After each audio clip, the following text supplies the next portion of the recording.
This is Monocle Fashion, a show on Monocle Radio offering global perspectives and nuanced conversations on the worlds of fashion and style.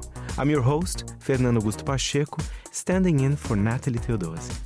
On today's episode, it's Men's Fashion Week in Milan, and Grace Charlton reports from the shows. Last year was really historic, all these creative directors making debuts, changing houses. This year, I wonder how these houses are going to sustain interest. Then we turn to luxury retail for an insight into the Saks global bankruptcy filing. The price point at a Saks or a Neiman's is well over $300 on average per transaction, which is much, much higher than retail. When you have price points that high, your conversion rate's going to be relatively low. And finally, we explore the independent Brazilian-owned store bringing Japanese designers to London. We had a little point of view that we wanted to get across in the hopes that would communicate well, and I think that's where the curation comes from. This and more on Monocle Fashion. A new year means a new cycle of runaway collections, and as ever, it all begins with menswear. Milan has set the pace this week, and fresh from the shows, Monocle's associate editor of design and fashion, Grace Charlton, joined me down the line to share her highlights. Lovely Grace, talking directly with us from Milan. Of course, the menswear shows are happening right now. My first question to you, Grace, looking at the schedule is looking pretty lean, but is this necessarily a bad thing? Yeah, it is a lean schedule. There are only about 18 brands showing, doing full catwalk shows. For context, the Paris Menswear Week, which begins tomorrow, is 35 brands showing. So it is a lot leaner. But I think Milan, what it lacks in quantity, it makes up for in quality. And this is really the home of excellent Italian fabrics and beautiful suiting and just really that sort of constant reassurance of the Italian man, that image of the Italian man in a cashmere roll neck and camel suit. I mean, what's not to love, right? And I feel perhaps, as you mentioned, last year was quite a difficult year for fashion, a lot of changes in creative directors. Perhaps this slightly calmer year, perhaps this focus on qualities is perhaps what the industry needed in a way. Exactly. I mean, like you said, last year was really historic, all these creative directors making debuts, changing houses. This year, I wonder how these houses are going to sustain interest, especially considering that the industry's growth is predicted to be low single digits. But I'm actually a little bit more excited for this year than I was last year because we're going to see designers evolve their language, evolve what they mean and their intention, and we're going to see what the market follows ultimately. Let's look at some examples. Perhaps one brand that is doing that is a personal favorite of mine. I do love Zegna under Alessandro Sartori. You've seen the show this year. Tell us, what did you see and did you like it? So they opened Milan Menswear with this beautiful show. It was held in the Ice Palace, a former ice skating rink, and they created this huge set with a wardrobe that contained pieces actually from the founder, Gildo Zegna. And it's an interesting time for Zegna. They've got this creative director, Alessandro Sartori, who's really refining what the brand stands for. But they also have new CEOs. They can officially call themselves a fourth generation owned business since the brothers Edoardo and Angelo Zegna were named co-CEOs in late 2025. So I agree. I think it's a beautiful house. The show was incredibly stunning. The models looked fantastic. They held models of all different ages walking down the runway and just embodying that Zegna essence, which is, I think it's sort of a bit more rugged maybe than other Italian brands. It's a bit more about chucking on some boots and a walking jacket and going for a walk in the northern forests of Italy, Well, I think it's time for a little gear change because it's a completely different brand, Prada. Prada is always interesting to see because, sometimes they're different, from the kind of more safe options of Zegna, Giorgio Armani. How were Prada this year? Prada, you're right. It is a I always see it as a very intellectual house. You know, they don't create clothes just to be beautiful. They really want to carry meaning. I mean, especially in the menswear, they've got the co-creative directors, Miuccia Prada, of course, and then Raf Simons.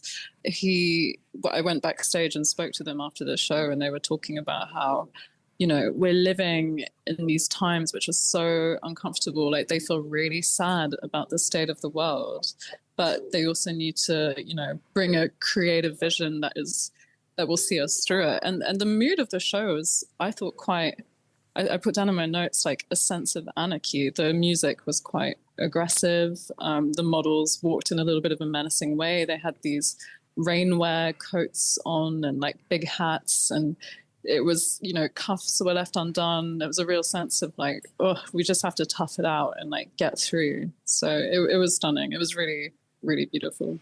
Grace, let's move along something a little bit more emotional, perhaps. Of course, we need to look at Giorgio Armani.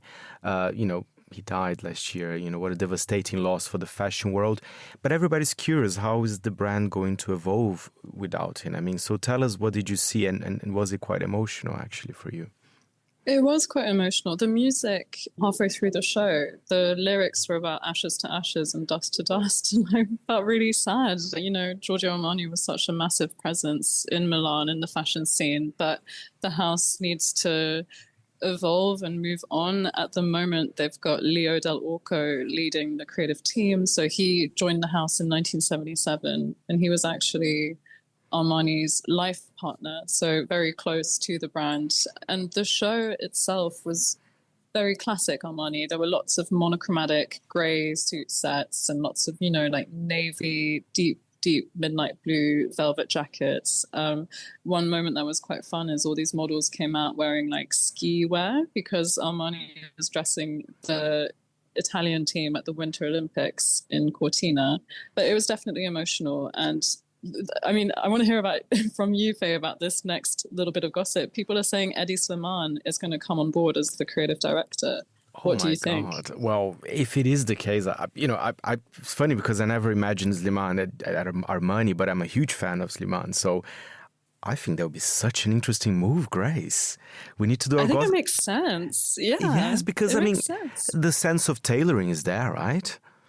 Yeah, the slimmer silhouettes, that sort of monochromatic look as well. I'm intrigued. Let's see. I mean, there's rumors, and there are always a million rumors at Fashion Weeks swirling around. So we'll see how it goes. We love a little bit of gossip. And finally, perhaps, Grace, you did mention a little bit of ski wear. The Winter Olympics are going to be hosted in Milano very soon, in just a few weeks. Do you see something of that on the ground? I mean, is it giving some charm to the city besides the Fashion Week itself? Yeah, there are a few installations coming up in the main squares near the Duomo, a lot of posters around the city, people wearing Italia beanies I saw actually on the streets today, which I thought was quite cute. No, there's definitely a sense of anticipation. Fantastic. Grace, always good talking to you. Thank you so much. And I'm sure we'll be talking when you head to Paris. Thank you so much.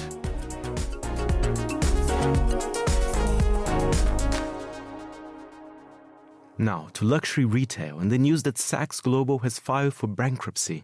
The parent company of Saks Fifth Avenue, Neiman Marcus and Bergdorf Goodman, just a year after the three retailers merged. The announcement follows a series of high-profile struggles among multi-brand retailers, including Matches Fashion in 2024 and Essence last year. To unpack what this latest filing could mean for the future of department stores, Monocle Fashion producer Lily Austin spoke with Sucharita Kodali, vice president and principal analyst at Forrester, an expert in e-commerce and a former director of marketing at Saks Fifth Avenue. Lily began by asking whether the department store model is now outdated. That is an interesting question. What is a department store? It's essentially an aggregation of multiple brands, often in multiple categories under one roof. Is that fundamentally outdated in the era of the internet, where search costs are relatively low and consumers can do a lot of research online? I think that department stores do serve a purpose. You know, it enables discovery. It lets a lot of small brands that wouldn't otherwise find an audience connect directly with shoppers that may be interested in what they have to offer. I think that department stores are likely challenged, especially in high-end luxury. They've been dependent on brands like Louis Vuitton on up and, kind of even mid-tier brands. And all of those brands all have their own stores now, and they all have their own ways to reach a shopper base, whether it's Louis Vuitton or Chanel, or even at the mid-tier brands like, kind of Coach and Kate Spade and others. So with more of those brands perhaps not offering premium product, their best products, or their most exclusive products to these department stores have essentially been, kind of cut off from some of the most favorable inventory. What they have is great real estate in many cases, and that still has value. But I think that what department stores probably need to continue to do is to offer different experiences in different categories that even extend beyond, kind of the core of apparel and soft goods that they've historically done. It may be, even more stores in stores. I remember a Nordstrom, kind of a few years ago had a Tesla dealership in it. And, that's not entirely a terrible idea, is, kind of maybe you combine or give some of your real estate to other high-end brands, or it could be very high-end hospitality, like giving space to, Four Seasons residences to sell, its properties, or to do a showroom for customers who may come through the store. So I think that these companies do need to think, kind of more carefully about their existence. And by the way, the luxury high-end department store continues to do quite well internationally. So this is primarily a U.S. story. And I do think that, kind of I'd mentioned that some of it was the circumstances, but, kind of as I think about it more, I think operationally, there were some decisions that were made, for instance, with Saks over the years to essentially do a sale leaseback and sell off some of its most elite properties. And, kind of you're using your cash flow to pay for rent. And when you use your cash flow to pay for rent, that's less money to invest in everything from merchandising to a better store experience. Mm. Well, I was interested to talk to you in particular because you are the former director of marketing at Saks. So you have some firsthand experience working for this company and working in customer acquisition for them. So I wanted to ask you about that. Do you think that their struggles in that space is simply down to the kind of the growth of e-commerce, and that's kind of leaving these legacy companies behind? And if so, why have they struggled to kind of make the transition into e-commerce as well? That's a good question. I wouldn't say that they actually are struggling in e-commerce. I was actually on the e-commerce team, and they were investing pretty heavily even back then. And Neiman's was even ahead of Saks from an investment in e-commerce standpoint. Kind of I think that there were certain characteristics that maybe made it seem like e-commerce didn't quote unquote succeed. I mean, the price point at a Saks or a Neiman's is well over $300 on average per transaction, which is much, much higher than retail. And when you have price points that high, your conversion rate's going to be relatively low. But that doesn't mean that people aren't visiting your site and they're not, quote unquote, showrooming. They're not, kind of seeing what's online in order to purchase in physical stores. So I would actually argue that it wasn't so much e-commerce. I would argue that it's not like really anyone else is killing it with luxury e-commerce. It's more that in their cases, I think it was a combination of a lot of competition from the brands choosing to sell directly to consumers, the brands not offering perhaps the best inventory to the department store channels. It was maybe only a fraction or some portion. And, because they're not going to buy the department stores, the merchandising team isn't going to buy the entire line of what's offered anyway. So I think that there was just that inherent shift from wholesale to direct to consumer. And then you had these luxury department stores changing their ownership structure. Both Neiman's and Saks were acquired by somewhat parasitic entities that were looking to get out of the organizations and the companies what life was left, and kind of line their coffers in the process. These were not brand accretive acquisitions that were done to try to create some kind of bigger, faster, stronger organization. And the sale leaseback, of Saks is a great example. I mean, there are some great properties, and that Saks Fifth Avenue store, as an example, in New York City is on prime real estate. It is worth so much money. And that was one of the crown jewels that was essentially sold and leased back, and that's a huge expense, especially if your business isn't growing, or you make some merchandising mistakes, which that's kind of something like that also doesn't leave a lot of room to accommodate. So, these are all problems. And then on top of that, you also have economic circumstances. The pandemic didn't help luxury in-store shopping. All of the higher interest rates that were the fallout of the pandemic, that didn't help either. Mm. But now Saks has been approved for rescue financing. Do you think that the company will be able to emerge from this bankruptcy? Yeah, there's a good chance it will, because often these first attempts it's not shutting down the store yet. It's often kind of a threat to creditors to restructure debt. And basically, we'll pay you, but we're just going to pay you a lot less than we have before, or the terms are going to be different. So this is usually the first attempt to do. So whenever you then see companies, quote unquote, emerging from bankruptcy, that's usually what happens, is they've renegotiated some of the terms of their debt.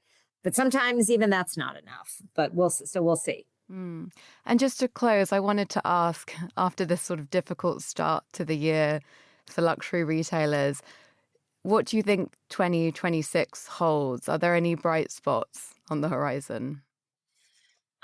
Well, Louis Vuitton stock, as an example, seems to be on a bit of a rebound. I mean, that's, kind of essentially the bellwether of luxury retail, right? I mean, it's a nearly $100 billion conglomerate of brands. So if, kind of the numbers there suggest that there's a rebound in luxury, kind of the others are likely to follow as well, at least from a sales standpoint. We are seeing that the stock market is at an all-time high. And who are the owners of stocks in the stock market? It's wealthy consumers who are highly correlated to the buyers of these luxury products. So when their wealth goes up, they're likely to spend more on these discretionary products. So I think that luxury, barring some global catastrophe, which is not out of the realm of possibility, given the geopolitical challenges almost in every quadrant of the world right now, if things remain in steady state, luxury should be okay. Kind of, we've been talking about this idea of the K-shaped economy for some time, and the top of the K should absolutely support luxury retail. That was Sucharita Kodali, Vice President and Principal Analyst at Forrester, speaking to Monocle's Lily Austin. We close with a happier retail story. While many large-scale legacy retailers are under pressure, independent stores with a strong point of view continue to thrive, particularly those with a global outlook. One such example is Future Present, a Brazilian-owned concept store in London showcasing a carefully curated selection of Japanese designers. I was joined here in Midori House by the store's founders, Noelle Rodrigues and Vinicius Cipriano, and began by asking how the concept came about. We opened a company in Brazil that we were working with a lot of designer brands from Europe, and then we were using our projects in Brazil and clients' projects as well.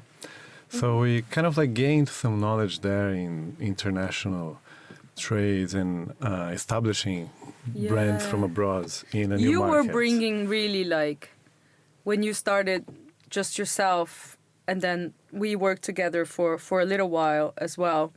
Really just doing a similar thing that we're doing with Future Present with your company in Brazil, just bringing, design furniture from European brands that were not available to the Brazilian market, and then specifying those in the projects that we were, doing.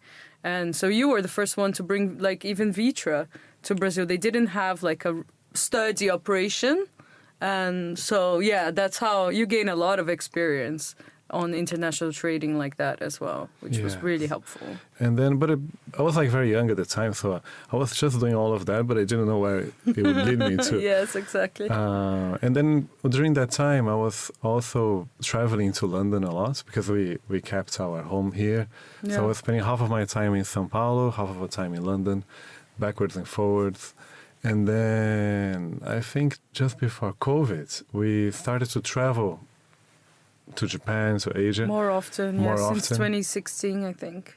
Yeah. And then we sort of started to get this idea of tapping into the fashion world after all the travels. Yeah. And initially we were traveling with not thinking about this, but I think it just came naturally. Yeah, it was an organic thing. And I was going to ask Noelle, is this Future Present feels to me like it's a work of curation as well, because yes, you're right. You're showcasing and selling designers that even here in London, it's not easy to find them, So I think that's super interesting. And yeah, I think was risky when we started because, as you said, most of the designers that we have are not only not available elsewhere in the UK, but usually in Europe or outside of Asia. So some of the designers we are exclusive.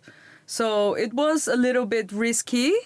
We had no data of the appetite of the customer for these designers, but we had a little point of view that we wanted to get across in the hopes that would communicate well, and I think that's where the curation comes from. Is what can we get from this research that we had organically done just by traveling to Japan and being interested in fashion and, for ourselves initially, of course. And how can we shape that research? How can we shape that knowledge to communicate a specific point of view that would make sense for a shop? And that's where the curation comes in, I think. We'll keep that, scrap that, and just kind of try to do something coherent. There's a dialogue between the brands as well. You sell many different brands, but there's a dialogue. There's a similarity when it comes to color patterns, attention to garments. So I think that it all matches, right? Yes. I think that comes a bit from that interior design sort of architectural background. When we're choosing the pieces, we sort of do in a similar way as you would do in interiors. We open a big file and then we start to place the pieces there.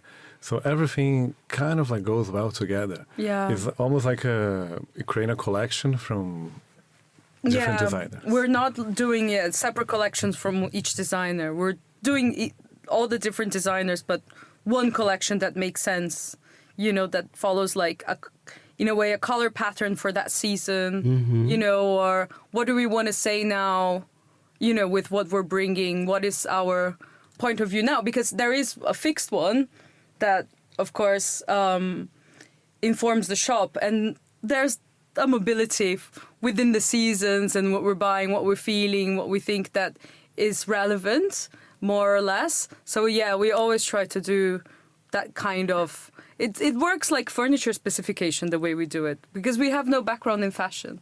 I don't know how other buyers work, so we just came up with our own way of working. I'm curious about something because, we're all from Brazil here, and, from I think a lot of people know that, but Brazil has the largest Japanese community outside Japan. And do you think that influenced somehow just growing up a little bit in Brazil and being so exposed, to Japanese food, not necessarily fashion, but I do think we have a strong relationship in that sense. 100%. I think it's in the area that I grew up was actually the biggest immigration of Japanese outside Japan. We even have Okinawan people. Yes. Where is that? It's a Tatuapé area. And we even have like a really nice sort of like club, sports club. And the mayor from Okinawa came like very recently there. It's the biggest concentration. So a lot of friends when I was growing up, they were from second generation families. Yes. A lot of like little Japanese shops and stationery and sweet shops and these things. Yeah. But I think I always recall being really interested about Japanese products because they were so unique. And then I remember when we were young as well, there was a thing about letters. So I had a lot of friends that the parents would go to Japan and bring back those like electronics and letters and like paper letters. Yeah, stationery. Yeah. And then they would I love exchange. Japanese stationery so much. It's so good. So incredible. Even to this day, when I go to Japan, I just bring like a suitcase of stationery. I don't use any of them because they're so beautiful that I just... I understand the feeling. I know the feeling.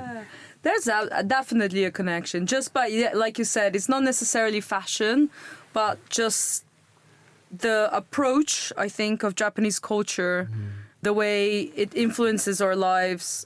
I grew up in a Japanese neighborhood as well, in my hometown, which is São Bernardo. So I had a lot of contact as well with products, but my connection really was more traditional aesthetic and food, obviously. So through food, I kind of got more and more interested. And then through you go to a restaurant and it's a nicer place, so maybe you sit in the tatami. How does that feel? It's different than what you have at home. And Japanese aesthetics, I think, is what kind of came out of it, I think, for both of us. That, it's the culture, but because I think both of us have a specific connection that is professional with all things aesthetics. Of course. That's kind of what came out of all of that experience growing up, I think. And Noelia, I was wondering, so you guys have to travel to Japan for work. And so when you go there, of course, you go with a hit list, like I want this brand, but do you still have that kind of sense of wonder, just walking the streets of Tokyo and say, oh my God, what is that? We need that a future present. Absolutely. Yeah. I think that's one of the key things that we still do. Always try to find time to wander around. Yes, now it's getting busier and busier, I think, every time we go to Japan, which is great. Last time we went there earlier this year, we managed to cram in a campaign photo shoot as well, which wasn't initially in the cards, but it was very worth it and it was really fun. But we always try to schedule days where it's just walking around. So, for example, we had heard of this jewelry brand through a friend, and I was interested in it. But we didn't really set out the dates to go and see Loro, for example. It's something that happened.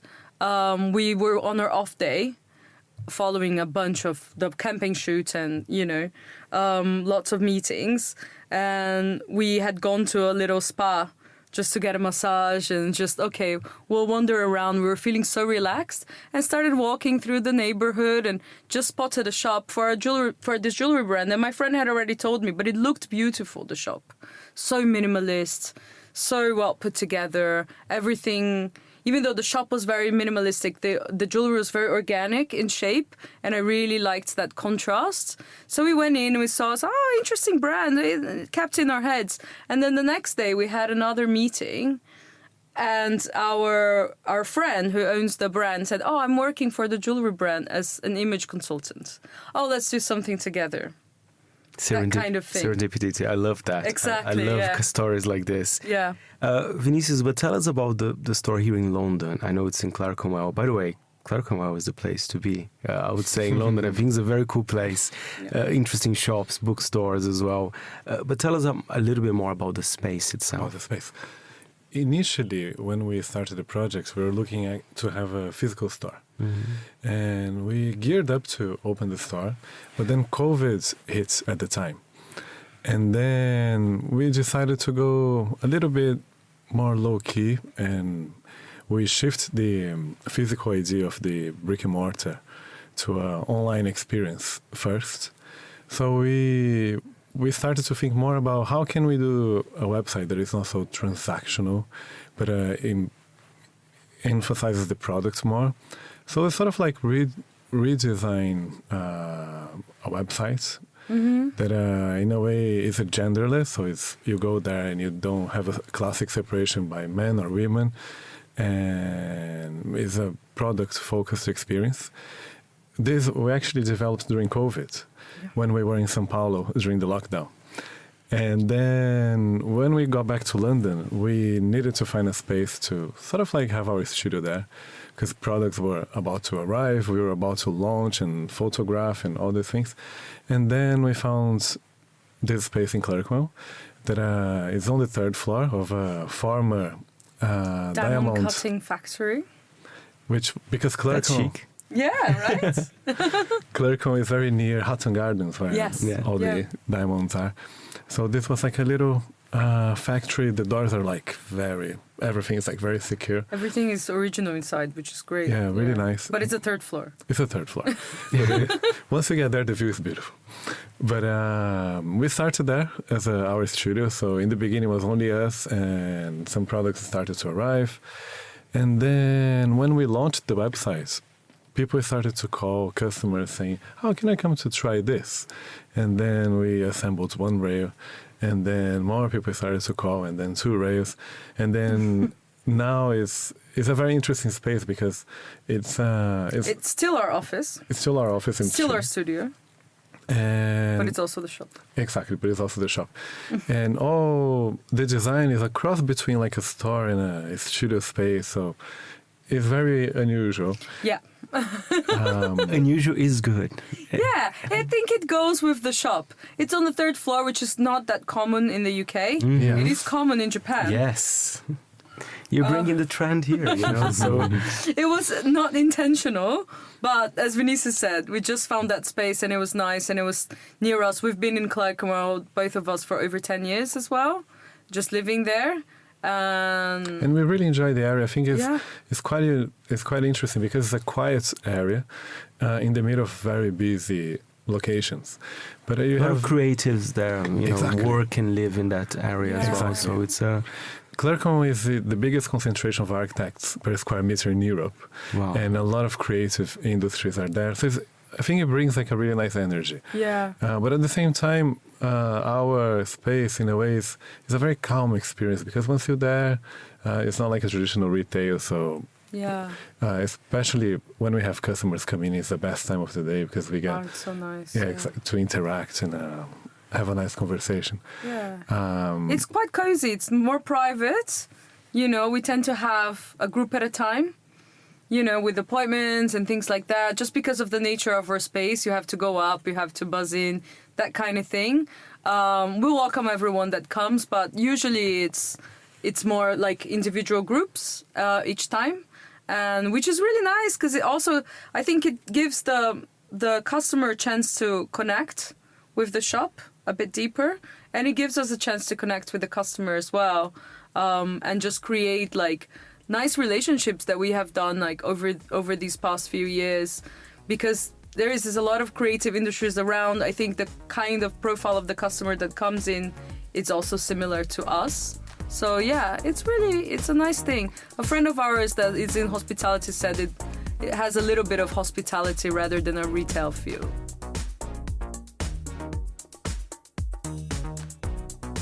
That was Noelio Rodrigues and Vinicius Cipriano, the founders of concept store Future Present. If you find yourself in London's Clerkenwell, it's well worth a visit. And that's it for today's show. Stay tuned for more Fashion Week reports and in-depth interviews next week. This episode was edited and produced by Lily Austin and Steph Chumbo. I'm Fernando Augusto Pacheco. Thank you for listening.